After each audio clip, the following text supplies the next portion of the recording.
Imaginez un dieu farceur, un dieu menteur, un dieu voleur.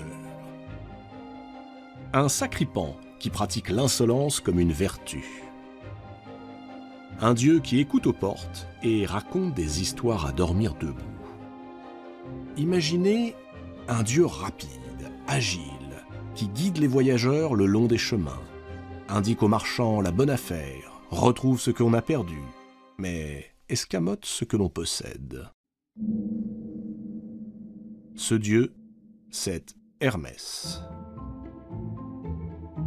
Il arrive quand on ne l'attend pas.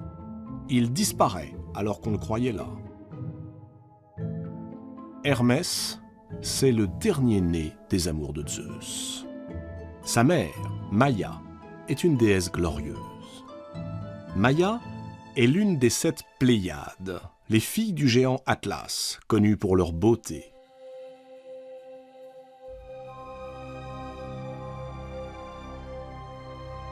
Les Pléiades subirent un sort tragique. Elles furent poursuivies pendant de nombreuses années par un grand chasseur, un géant, Orion. Pour les protéger, Zeus les transforma en colombes, puis en étoiles. Mais nous n'en sommes pas encore là.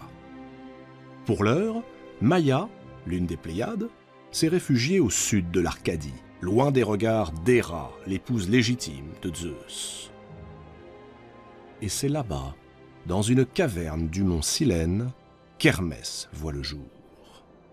Sa mère l'entoure de bandelettes, comme on a coutume de le faire pour les nouveau-nés. Elle le dépose dans un berceau d'osier, et elle désigne une nymphe pour qu'elle soit sa nourrice. Seulement, Hermès n'est pas un nouveau-né comme les autres.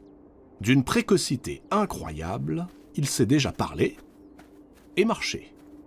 Quelques heures après sa naissance, profitant de l'absence de sa mère, il se glisse hors de la caverne et part le long des chemins.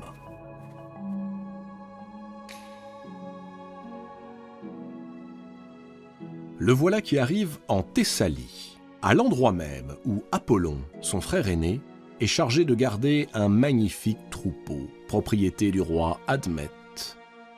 12 vaches et une centaine de superbes génisses aux cornes dorées. Hermès jette un regard autour de lui. Personne.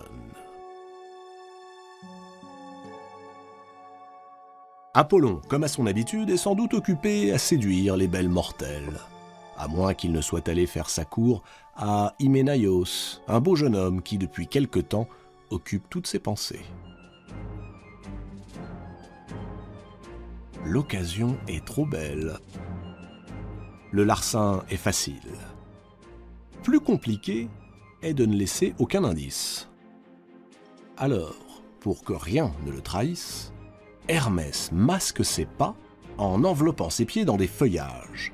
Il fait marcher les animaux à reculons et les emmène, loin, jusqu'au pied du mont Pylos, un coin perdu du Péloponnèse.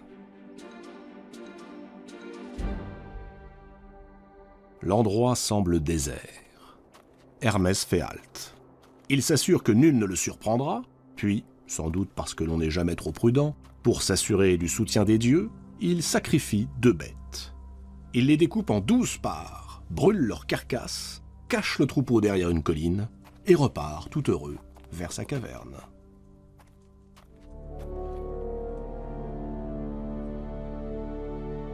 C'est à ce moment que Zeus, qui voit tout, décide de faire de son fils le patron des voleurs et des menteurs.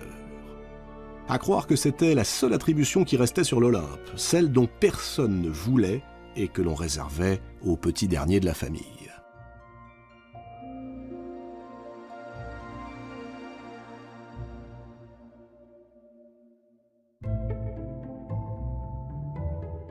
Hermès a quitté Pylos. Il est reparti sur les routes, toujours aussi insouciant. Bientôt, le voilà de retour devant sa caverne. Il va y pénétrer, lorsque soudain, il aperçoit une tortue qui se prélasse au soleil. Il l'observe un instant. Que pourrait-il bien en faire? Il s'en empare, la vide de ses entrailles, et tend d'un bord à l'autre de la carapace, au-dessus de la partie creuse, des cordes fabriquées avec les boyaux de l'une des bêtes qu'il a sacrifiées. La première lyre vient de naître. Ravi, le bambin emporte son nouveau jouet, le dissimule dans ses langes et se couche, comme si rien ne s'était passé.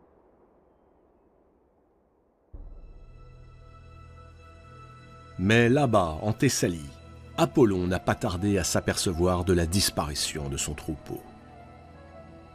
Il remue ciel et terre, sans résultat. Après avoir mené ses recherches d'est en ouest, du nord au sud, il n'a d'autre choix que de faire appel aux satyres. Les satyres sont d'étranges créatures. Le bas de leur corps est celui d'un bouc, le haut, celui d'un homme. Apollon sait leur avidité. Il leur promet une forte récompense s'ils parviennent à retrouver son troupeau, mais aussi le coupable. Il n'en faut pas davantage pour que les satyres se répandent dans toutes les directions, fouillent chaque recoin, mais rien. Le troupeau semble s'être volatilisé. Alors qu'ils sont prêts à abandonner, voilà que, non loin du mont Silène, s'élève une musique telle qu'ils n'en avaient jamais entendue auparavant. Guidés par cette mélodie, ils arrivent devant l'entrée de la grotte où vit Hermès. La nymphe monte la garde. Les satyres l'interrogent sur l'origine de cette extraordinaire musique. Elle leur explique qu'un enfant exceptionnellement doué a construit un jouet musical au moyen d'une carapace de tortue et de boyaux de vache. D'où viennent ces boyaux ? La nymphe répond qu'elle n'en sait rien. Les satyres vont repartir, lorsque tout à coup, l'un d'entre eux aperçoit à quelques pas de là une carcasse de génisse aux cornes dorées. Intrigué, il jette un coup d'œil à l'intérieur de la grotte. Un enfant sommeille dans son berceau. Ce ne peut être que lui, le voleur. Immédiatement, les satyres courent prévenir Apollon.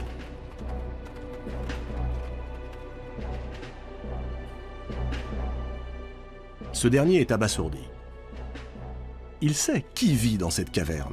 Hermès, son demi-frère.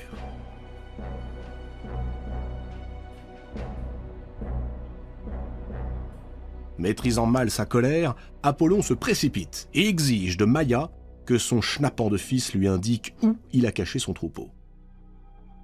Maïa montre du doigt l'enfant enveloppé dans ses langes. « Cette accusation est ridicule, mon fils est incapable d'un tel forfait. » Hermès, qui a tout entendu, proteste à son tour de son innocence. Tout ceci est absurde, il n'est qu'un nourrisson, un enfant sans malice. Apollon ne veut rien savoir. Il saisit Hermès et l'emmène chez Zeus, brandissant en guise de preuve la carcasse de génisse qu'il a pris soin d'emporter. L'aube n'est pas encore levée et le maître de l'Olympe dort encore. Peu importe, Apollon fait irruption dans sa chambre et le prend à témoin. Zeus a du mal à croire qu'un nourrisson soit capable d'une telle action. Apollon insiste, s'énerve, montre les preuves. Finalement, Zeus se laisse convaincre. Il exige d'Hermès qu'il rende sans tarder le troupeau. Il le gronde, le sermonne, mais au fond de lui, il est ravi du tour que son fils a joué au frivole Apollon.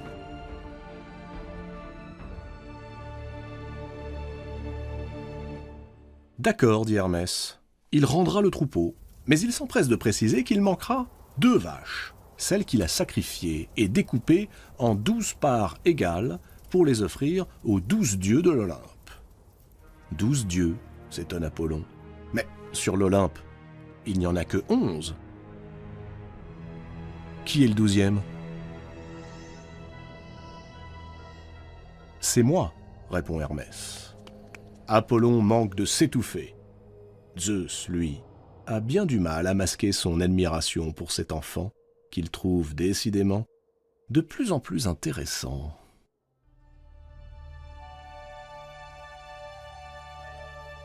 Avant de reprendre la route, Hermès récupère la lyre qu'il a fabriquée et se met à improviser un air.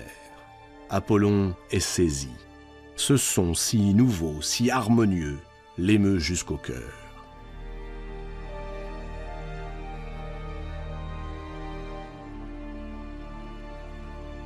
Apollon est le dieu protecteur des artistes, des musiciens, des poètes. Ce chant l'émerveille.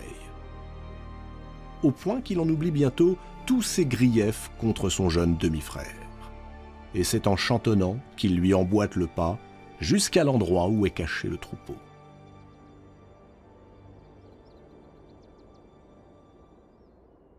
Tout semble rentrer dans l'ordre. Pourtant, Apollon hésite. Depuis qu'ils ont quitté la caverne, l'instrument qui a produit ce chant si admirable le hante. Il l'obsède. « Tu gardes les génisses », propose-t-il tout à coup à Hermès, « et en échange, je prends la lyre. » Hermès sourit. Il est d'accord.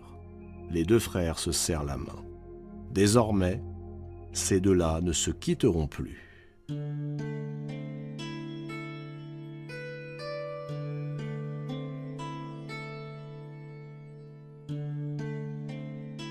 Et, comme pour émerveiller Apollon plus encore, Hermès se dirige vers une haie de roseaux. Il taille dans l'un d'eux une flûte et il se met à jouer un nouvel air de musique. Ébloui, Apollon ne peut s'empêcher de proposer un nouveau marché. Si son frère lui donne cette flûte, il lui offrira en retour la houlette en or qui sert à faire paître son troupeau. Hermès deviendra ainsi le dieu protecteur des bergers. « Pas question », réplique cette fois-ci l'enfant. Manifestement, Hermès a déjà le sens des affaires.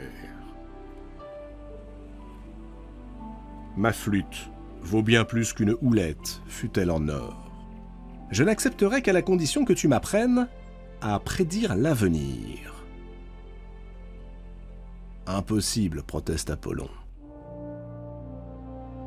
Et en effet, tout dieu qu'il est, Apollon ne peut transmettre son pouvoir.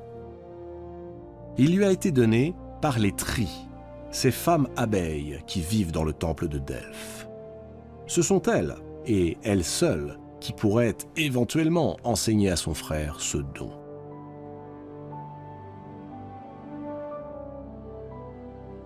Qu'à cela ne tienne, réplique Hermès, j'irai voir les femmes abeilles. Il part pour Delphes. Et c'est là, au cœur du sanctuaire sacré d'Apollon, qu'Hermès parfait son éducation.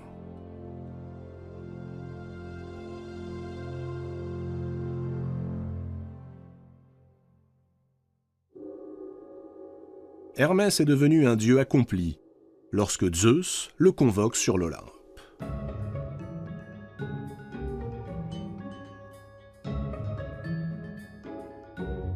À peine arrive-t-il que le maître de l'Olympe le couvre de compliments. Il le trouve ingénieux, éloquent, persuasif. Alors, Hermès saisit l'occasion. Il fait une demande à son père. Il veut devenir le dieu responsable de la sécurité des propriétés divines sur l'Olympe. En échange de quoi il s'engage à ne plus jamais dire de mensonges, tout en précisant qu'il n'est pas sûr d'être capable de dire toujours la vérité. Zeus sourit et accepte. Il lui remet alors un bâton magique, autour duquel viennent s'enrouler 2 serpents. Ces 2 serpents représentent l'opposition entre la vie et la mort, l'Olympe et les enfers. C'est l'ancêtre du caducée.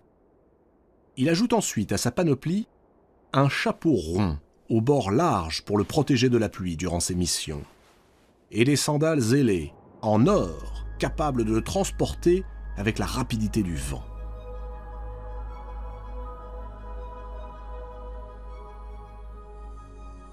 Hermès est fin prêt.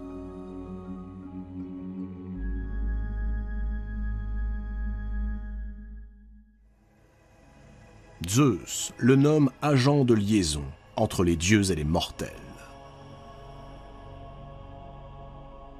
Il en fait ainsi l'unique messager accrédité auprès du grand Hadès. seigneur des enfers.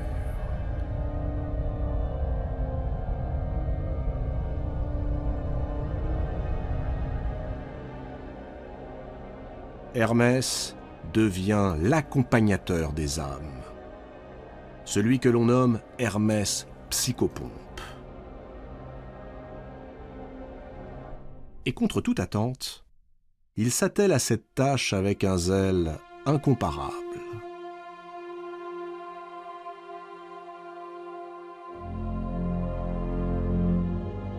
Jour après jour, on peut le voir qui escorte avec bienveillance les morts à travers le monde souterrain, et il les accompagne là où nul n'ose s'aventurer.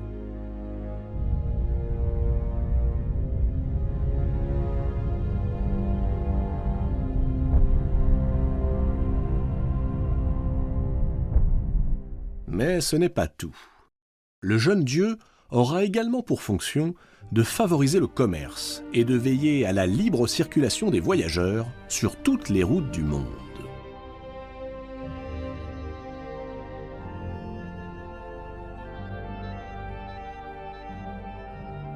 Hermès aide les commerçants et les négociants. Il les conseille pour vendre au meilleur prix. Il n'hésite pas à leur prêter un peu de son éloquence, de cette faconde qui permet de vendre n'importe quelle camelote et de se sortir de n'importe quelle situation. Les raisonnements d'Hermès sont bien souvent d'une totale mauvaise foi. Il le reconnaît lui-même d'ailleurs. Ce qui compte n'est pas tant de dire la vérité que de plaire.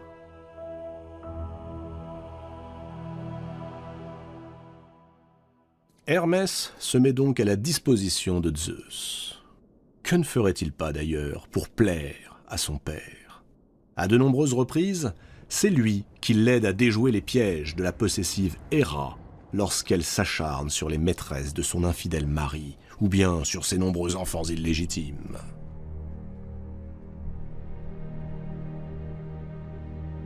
C'est ainsi qu'il recueille le jeune Dionysos dès sa naissance. Et plus tard, lorsque Paris, le prince troyen, sera chargé de juger qui est la plus belle d'Héra, d'Athéna et d'Aphrodite, c'est encore Hermès qui, sur ordre de Zeus, conduira auprès de lui les trois déesses.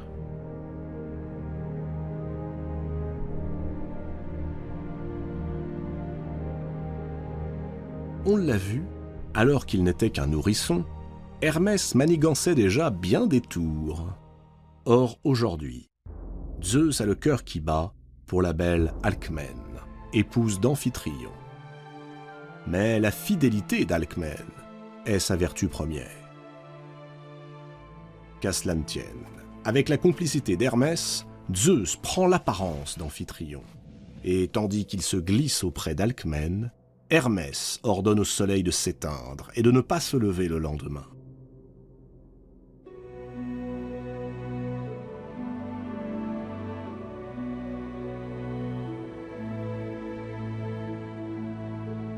C'est ainsi que l'infortuné Alcmène se dépense en toute innocence dans les bras de son soi-disant mari pendant 3 jours.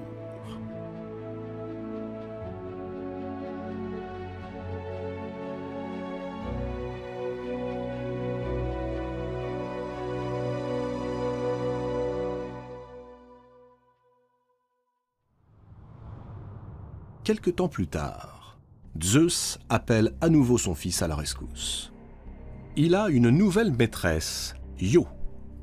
Mais Héra, son épouse, a transformé la malheureuse Io en génisse et a fait d'elle la captive d'un géant, Argos.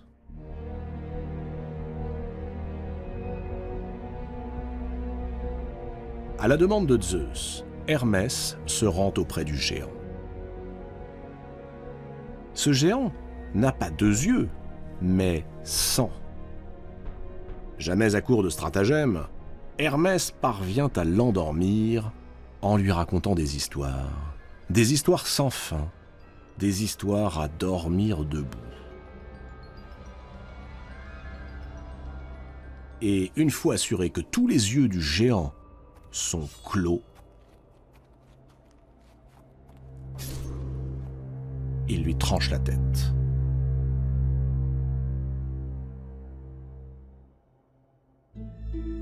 Très vite, la réputation d'Hermès se répand dans toute la Grèce, et l'on voit apparaître sur les chemins des bornes en pierre que l'on appelle des Hermès. Surmontées d'un buste du dieu, elles indiquent les directions à prendre ou bien le nom des lieux.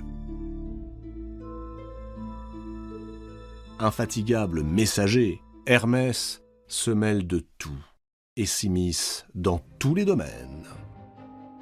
Les athlètes, qui le considèrent comme l'inventeur de la course à pied, lui rendent hommage. Et les bergers, gardant en mémoire ses forfaits de jeunesse, en font le protecteur de leurs troupeaux. Car mieux vaut confier la garde des bêtes à un dieu voleur que de se les faire dérober par lui. Mais s'il rend volontiers service aux dieux, Hermès n'est jamais leur serviteur.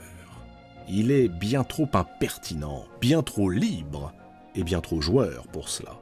Sur l'Olympe, on l'aime bien. On s'amuse avec lui, mais souvent, on s'agace. Toujours aussi farceur, il dérobe son arc et ses flèches à Eros, le dieu de l'amour.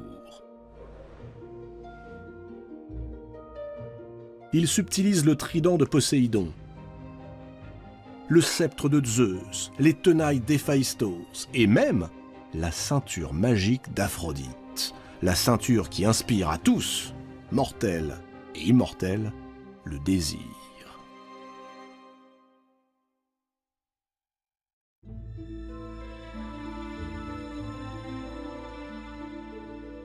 Aphrodite. Comment lui résister? Nous sommes à Lemnos. La déesse de la beauté est mariée au dieu forgeron, Héphaïstos. Ce dernier, ayant découvert qu'elle le trompait, a réussi à la piéger, elle et son amant, Arès, dans un filet aux mailles de bronze. Il a ameuté toutes les divinités de l'Olympe afin qu'elles constatent l'adultère.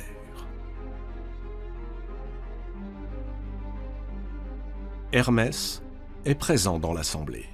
Comme tous, il est séduit par la beauté de la déesse. Et il laisse entendre qu'il aurait bien pris la place d'Arès, malgré le filet. Aphrodite l'a entendu. Flattée, avant de fuir l'Olympe, elle s'offre à lui une nuit entière.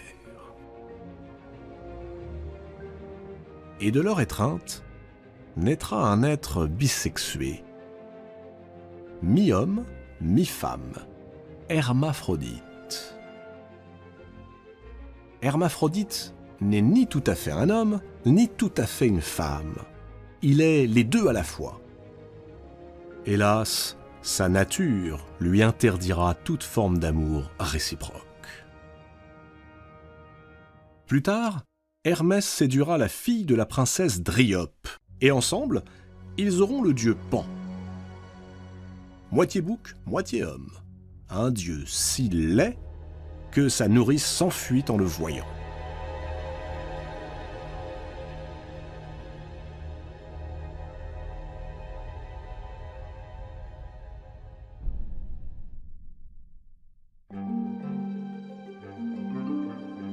Agent secret, diplomate, coureur de jupons, joueur, voleur, fripon universel. Tout naturellement, ce dieu est l'un des plus appréciés des mortels. Il peut secourir les hommes comme il peut les tromper. On ne sait jamais s'il a l'intention de nous berner ou bien de nous aider. Hermès est le messager des dieux, mais bien malin celui qui saura interpréter ses véritables intentions. Ce dieu qui a pour emblème deux serpents entrelacés, ce dieu qui unit la vérité et le mensonge, les enfers et l'Olympe, ce dieu est par définition hermétique. Il est le messager indéchiffrable.